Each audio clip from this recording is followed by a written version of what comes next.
Bonjour tout le monde, aujourd'hui je vous emmène avec moi chez Marie-Hélène, suivez-moi. Bonjour à tous et bienvenue sur la télé des ateliers de Sylvie où j'ai le plaisir aujourd'hui d'accueillir Marie-Hélène Bosson qui va se présenter. Euh, Pourquoi est-ce que j'ai plaisir à l'accueillir particulièrement? Parce qu'on a un gros sujet commun qui est la connaissance de soi et qui est de donner le maximum d'outils pour aller sur votre autonomie, pour être vers un bien-être et pour être au plus près de qui vous êtes vraiment. Voilà, Marie-Hélène, tu peux nous dire Bonjour quelques Sylvie. mots sur toi? Bonjour. Alors, je suis bioénergéticienne depuis maintenant plus de 12 ans. Je forme des thérapeutes à la bioénergie depuis 6 ou 7 ans. Et avant tout, je suis une maman de 4 enfants. C'est important pour moi parce que j'ai eu l'impression qu'à mon 4e enfant, j'étais enfin finie pour pouvoir me développer personnellement, que je Complète, n'aurais pas en fait. complète, Ok. que je n'aurais pas pu le faire avant. Effectivement, mes enfants ont eu tous un rôle particulier. L'un m'a fait prendre conscience, l'autre m'a guidé vers les bonnes personnes, un autre était mon miroir et le quatrième aujourd'hui peaufine tout ça en me critiquant positivement et en étant très objective par rapport à ce qu'elle a reçu, etc. Donc ensuite, à côté de ça, j'ai été 25 ans professeur de PS à l'éducation nationale. J'ai toujours été passionnée par le corps physique, comment ça marchait, l'anatomie, la physiologie, etc. Mais je n'ai pas du tout trouvé mon compte à l'éducation nationale. Je ne savais pas pourquoi, en fait, j'étais très mal jusqu'à cette prise de conscience. Et aujourd'hui, je peux l'analyser en me disant, c'est parce qu'en fait, je recherchais cette possibilité de former à l'autonomie et que cette éducation nationale ne permet pas aux enfants d'être autonomes. Eh oui. Parce que les met dans des moules On est avec sur des des vérités, choses à apprendre, voilà, des vérités à ingurgiter, ingurgiter. des certitudes que l'on nous met dans la tête, même avec bienveillance. Mais ça ne nous apprend pas l'adaptabilité, l'autonomie, s'écouter et être soi-même. D'accord. Voilà. Alors on retrouve ça, oui, dans l'éducation nationale parce que nos enfants y sont dès l'âge de 3 ans, donc on le retrouve très vite, mais on se rend compte aussi, nous en tant que parents, qu'on est poussé aussi à conditionner quelque part finalement nos enfants, avec amour et bienveillance toujours, mais à les faire répondre à ce que les autres attendent de l'extérieur, à ce que la société attend de l'extérieur. C'est ça dont on parle. Oui, et justement, avec l'expérience de toutes ces consultations que j'ai faites, avec toutes ces personnes que j'ai rencontrées, je me suis aperçue que, en fait, l'enfant, quels que soient ses parents, qu'ils soient bienveillants, présents, absents, autoritaires, violents, chaque enfant fabrique un personnage de survie pour s'adapter à ses parents. Et en fait, ça nous met dans des boîtes qui nous empêchent d'être soi.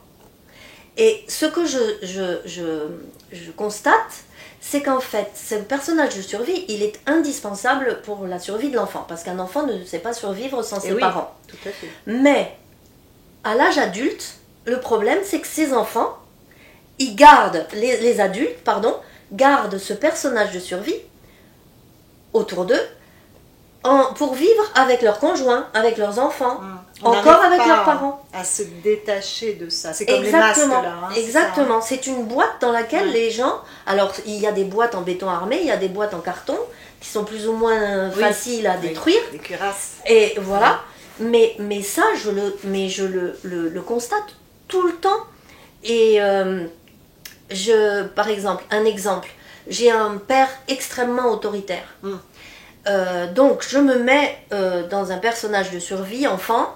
Bon, il faut que je me tienne à carreau pour que tout se passe bien, qu'il ne crie pas et que je le contente parce que sinon il va pas m'aimer, etc. Donc je suis comme ça et je vis comme ça. Et qu'est-ce qui se passe? Un jour, je donne un exemple parce que j'ai un exemple que j'ai vu la semaine dernière, une dame qui est professeure et qui, un jour, a un gros problème avec son supérieur et elle fait un burn-out total. Ouais. Et en fait, ce qui se passe, c'est qu'elle se retrouve devant son supérieur comme devant son père. Ce qui fait qu'elle retourne dans sa vie de petite fille. Et elle devient une petite fille alors qu'elle est une adulte de 40 ans. C'est ce qu'on appelle l'élastique, là, hein, l'élastique émotionnel. C'est ça. Qui nous ramène. Ça la à chaque fois, renvoie. tant que c'est pas traité. Et donc, moi, qu'est-ce que je dis et pourquoi je fais ces séances de bioénergie? La bioénergie est une technique, hein, avec des points d'acupuncture, etc. Mais le but de cette bioénergie, de cette thérapie, c'est de permettre à cette personne de sortir de cette boîte, de son personnage de survie, de façon à être autonome et à se retrouver elle-même. Qu'est-ce que je suis en fait? Si je n'avais pas eu cette boîte, qu'est-ce qui me fait vibrer? Qu'est-ce qui m'enthousiasme? Qu'est-ce qui me fait vivre? Okay. C'est ça. C'est ça le but en fait. De redevenir acteur de sa vie sans subir par toutes les couches que l'on nous a mises, mais par bienveillance encore une fois. Oui. Chaque parent, c'est pas du tout pour juger. En énergétique, on ne juge pas. C'est simplement que chaque parent fait ce qu'il peut, le mieux possible, avec ce qu'il a reçu, avec ses bagages, avec sa religion, avec sa culture, etc. Et que nous, on a besoin de s'écouter. Ok, d'accord. Donc toi, c'est la bioénergie particulièrement. D'ailleurs, merci de m'y avoir formé au passage. Est-ce que tu as on va dire je sais pas, des conseils, des astuces, de par ton retour d'expérience, par quoi on commence en fait, hein? Donc on a bien compris qu'on peut aller voir une bioénergéticienne, une sophrologue, une PNListe, enfin il y a plein de techniques. Plein d'outils. Ok, par quoi on commence? Aucune importance. Moi, je fais confiance à l'univers. C'est-à-dire que la personne qui va avoir le numéro de téléphone d'un tel, il va le voir un tel en énergétique. Que ce soit une kinésio, une sophro, une réflexologue, une bioénergéticienne, peu importe. Nous travaillons tous sur des niveaux différents, tous en compatibilité. C'est très important de le savoir. Rien n'est incompatible. Tout est complémentaire et compatible. Donc, j'ai reçu le numéro de téléphone de cette personne. Il n'y a pas de hasard. Vous savez ce que dit le proverbe chinois. Le hasard, c'est le nom que prend Dieu quand il ne veut pas qu'on le reconnaisse. Donc, vous avez le numéro de cette personne, allez voir cette personne. Peut-être que cette personne va vous envoyer faire une autre personne qui sera encore mieux pour vous. Mais peu importe. Oui, pas de barrière, pas de barrière, pas de frein. Mais ma question, elle était encore plus en amont, puisque est-ce qu'on peut dire que sans prise de conscience, il ne se passe rien? D'accord, il faut déjà avoir la prise de conscience de tout ça, de tous ces masques et c'est qu'est-ce que tu peux nous dire? Alors la prise de conscience, malheureusement, moi ce que je constate, c'est la plupart du temps, une souffrance. C'est j'ai mal, j'ai une maladie, je suis licenciée, je fais un burn-out, je suis en divorce, en séparation, c'est un deuil. C'est quelque chose qui casse en fait. C'est quelque chose qui nous casse. Oh voilà. Et du coup, qu'est-ce que je fais pour m'en sortir? Alors, le premier geste dans notre société, c'est d'aller voir un médecin. Et oui. Mais parfois, les gens qui viennent nous voir après, c'est que la médecine n'a pas réussi à les en sortir. Donc, ils ont peut-être la carte d'un d'entre nous. Et là, nous, on est là pour leur faire prendre conscience que cet événement, qui est malheureux peut-être, il a forcément quelque chose de positif. Et là, on va parler d'équilibre. Il y a toujours un cadeau. C'est qu'il faut toujours équilibrer. Il n'y a pas le noir, le blanc, le bon, le mauvais, la lumière, l'ombre. C'est toujours un équilibre entre l'un et l'autre. On peut dire qu'il y a une même énergie avec deux extrémités, hein, voilà. Mais que c'est la même. Mais oui, en fait. C'est la même. Tout est dans l'unité. Exactement. Et qu'il faut trouver son équilibre là-dedans. Et que cet événement malheureux, c'est l'extrémité négative de cet équilibre. Et il faut aller chercher dans le positif pour pouvoir rééquilibrer tout ça. Et la plupart du temps, voilà, quand quelqu'un fait un burn-out ou quand quelqu'un fait une dépression, etc., il vient me voir et moi je lui dis, mais regardez, comment vous vous êtes construit petit. par rapport à ses parents, par rapport à cet environnement. Et aujourd'hui, vous pouvez en sortir. Et alors, moi, la bioénergie en premier, ça va être de rééquilibrer énergétiquement avec la médecine chinoise, la médecine ayurvédique. Je vais aussi donner des conseils d'alimentation. Je vais utiliser les Access Bars. Je te remercie de m'y avoir formé. Vous voyez, comme c'est un échange. Je vais utiliser mes outils, mais aussi je vais peut-être envoyer vers un autre thérapeute parce que une dimension supérieure va être utile. D'ailleurs, j'en profite pour faire passer que je forme des gens aujourd'hui, des futurs thérapeutes sur 3 niveaux, puisque je travaille maintenant dans mes formations avec une psychologue et une médium pour traiter le corps physique, le corps mental, émotionnel et le corps spirituel. On est un tout. Super. Et là encore, l'équilibre, il est dans l'équilibre du tout de ces 3 corps. Ok. C'est important. D'accord. Donc, prise de conscience, souvent quelque chose qui dysfonctionne, quelque chose qui nous casse, quelque chose qui nous... Ok, mais on peut aussi peut-être juste se poser la question de mettre un éclairage sur nos vies et sur nos croyances aussi peut-être. Hein, je pense que aussi tout peut partir d'une croyance et ça vaut le coup de se poser pour aller y mettre un peu de lumière. Voilà, c'est ça, c'est chercher le pourquoi. Voilà. Il m'arrive ça, qu'est-ce que je peux en tirer? Quelle leçon est-ce que je peux tirer de ça? Qu'est-ce que je peux en apprendre? Comment je peux devenir meilleur? Comment je peux devenir plus en paix? Et pour ça, il faut s'écouter. Okay. Et comment s'écoute-t-on? Oui. Parce que la voix du cœur, la petite voix intérieure, elle est toute silencieuse. Elle n'est pas très très forte. On ne l'entend pas dans le voix de nos vies. Il faut se recueillir, il faut être dans le silence de la nature, il faut être dans la méditation, il faut être avec nous-mêmes, dans le silence. Parce que tout de suite, notre mental, notre cerveau, il va parler beaucoup plus fort. Je donne un exemple tout bête. Je pense à quelqu'un et j'ai envie de l'appeler. Et ça me vient, mais c'est quelque chose, c'est une idée qui vous vient comme ça. Vous savez pas d'où ça vient. Et ça traverse.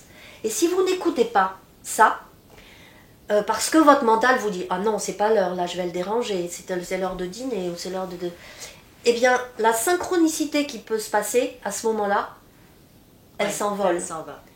Et cette intuition qui vous traverse le corps, qui est une idée qui vous vient ou une sensation que le mental n'a pas encore analysée, mais c'est ça l'intuition, c'est ça votre petite voix intérieure.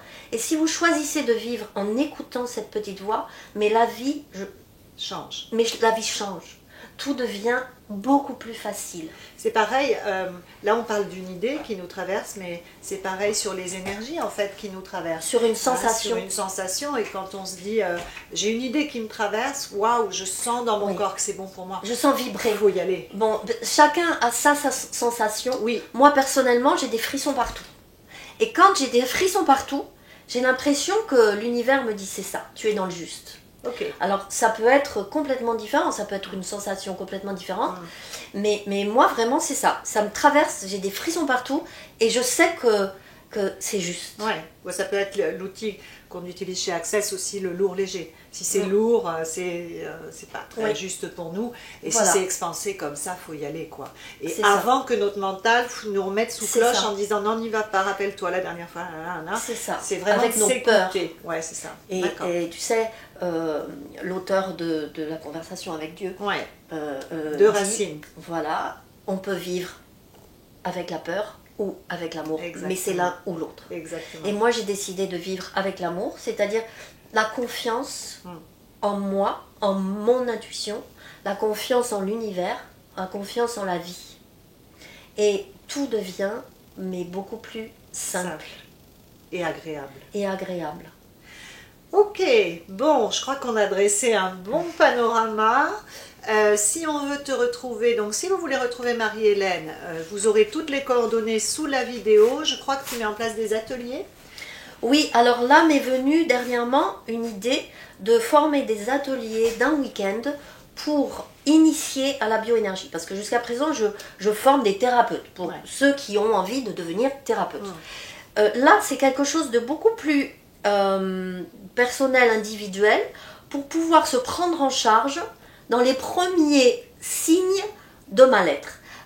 Comme on fait les premiers gestes de secours, voilà, en secourisme, bon ça c'est pour l'urgence, eh bien apprendre les premiers gestes en bioénergie, donc des points, par exemple je suis stressée, ben, je peux me faire un point, je suis émotionnellement là ça va pas, j'ai très mal au ventre, comment ça se fait?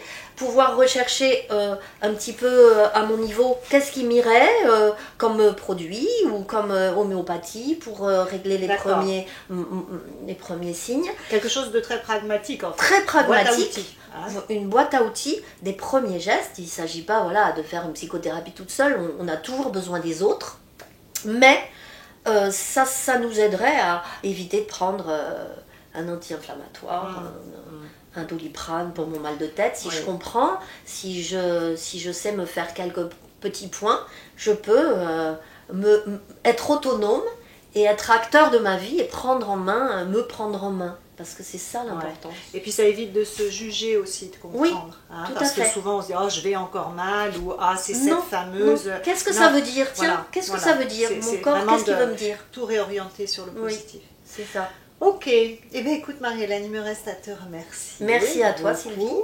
Je vous embrasse, nous vous embrassons d'ailleurs, on les embrasse bien sûr, toutes les deux. On vous souhaite une magnifique journée et pour ma part, je vous attends sur les ateliers de Sylvie, donc samedi matin pour ceux qui sont disponibles, un atelier qui s'appelle Reprendre les clés de chez soi, où on parle évidemment de tout ce qu'on vient de se dire aujourd'hui avec mes outils à moi. Voilà, bonne fin de journée à vous, bonne journée tout court et puis à bientôt Marie-Hélène. À bientôt Sylvie.